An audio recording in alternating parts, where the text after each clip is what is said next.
RGV plate ఫిరాయించాడు.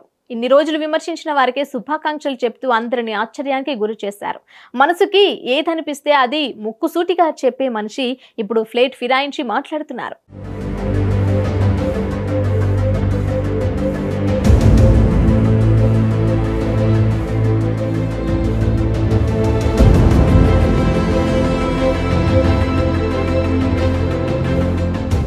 ఈసారి AP ఎన్నికల్లో TDP, Janasena, BJP కూటమి భారీ విజయాన్ని ప్రత్యక్షంగా చూసిన ఆర్జీవీ నేరుగా చంద్రబాబు నాయుడు, లోకేష్ నాయుడు, పవన్ కళ్యాణ్లకు శుభాకాంక్షలు తెలిపాడు.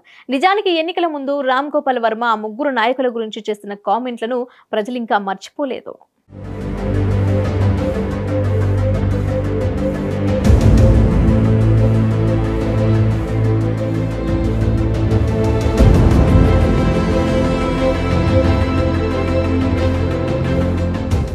మరీ ముఖ్యంగా పవన్ కళ్యాణ్, చంద్రబాబు, లోకేష్ పై వర్మ చేసిన ట్వీట్స్ మామూలువి కావు. పవన్ కళ్యాణ్ ను నిలకడలేని వ్యక్తిగా, లోకేష్ ను బఫూన్ గా, చంద్రబాబును వెన్నుపోటుదారుడుగా అభివర్ణిస్తూ ఆర్జీవీ చేసిన హంగామా అందరికీ గుర్తే. అంతేకాదు, ఈ ముగ్గురిని ప్రధానంగా విమర్శిస్తూ ఆయన సినిమాలు కూడా తీశాడు.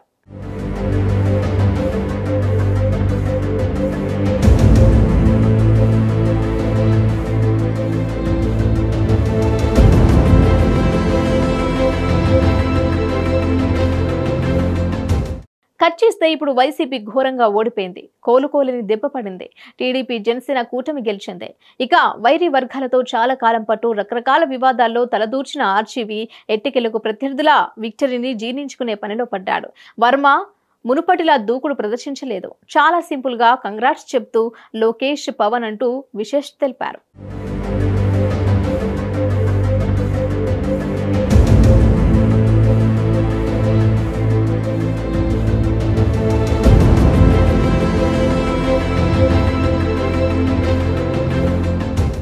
వాస్తవానికి రామ్ గోపాల్ వర్మ వైఎస్ఆర్ కాంగ్రెస్ పార్టీకి బహిరంగంగా మద్దతిస్తున్నారు. 2019లో లక్ష్మీస్ ఎన్టీఆర్ సినిమా చేసి చంద్రబాబు నాయుడుకు షాక్ ఇచ్చారు. ఎన్నికలకు ముందు వ్యూహం సినిమా అలాంటి ప్రయత్నమే. సిబిఎన్కి వ్యతిరేకంగా ప్రతిసారి వివాదాస్పద వ్యాఖ్యలు చేస్తూనే ఉన్నాడు.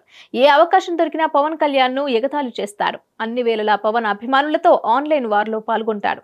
కానీ ఇప్పుడు చంద్రబాబు, పవన్ అండ్ కో సాధారణ మెజారిటీతో ఎన్నికల్లో గెలిచారు. దీంతో టీడీపీ, జనసేన పార్టీల ప్రజలు, అభిమానులు సంబరాలు చేసుకుంటున్నారు.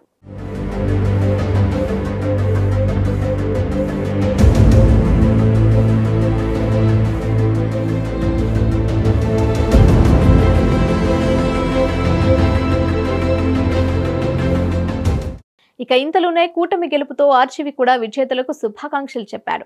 అయితే అతడు ప్లేటు ఫిరాయించడంపై ప్రజలు రకరకాలుగా కామెంట్లు చేస్తున్నారు. ఇప్పుడు ఆర్జీవీ ఏం చేస్తాడు? నెటిజన్లు ఊరుకోరు కదా.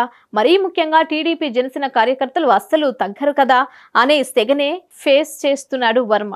గతంలో ఆర్జీవీ చేసిన కామెంట్స్ ను ఎత్తి చూపుతూ అతడిపై భారీ ఎత్తున ట్రోలింగ్స్ చేస్తోంది ఓ సెక్షన్.